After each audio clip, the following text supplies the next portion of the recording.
একজন নারী তার শ্বশুরবাড়িতে ঠিক কতটুকু গুরুত্ব পাবে তা নির্ভর করে তার স্বামীর ভালোবাসা এবং গুরুত্বের ওপর।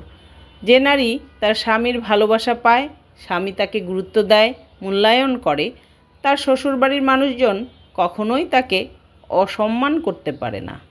আসলে বিয়ের পরে সঙ্গী ভালো হওয়াটা বেশি জরুরি।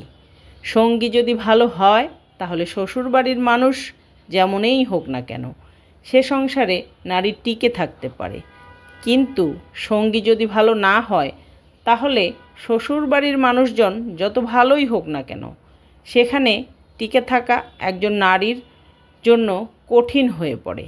স্বামীর মানসিক সাপোর্ট এবং ভালোবাসা নারীকে দাম্পত্য জীবনের প্রতি আরও মনোযোগী করে তোলে।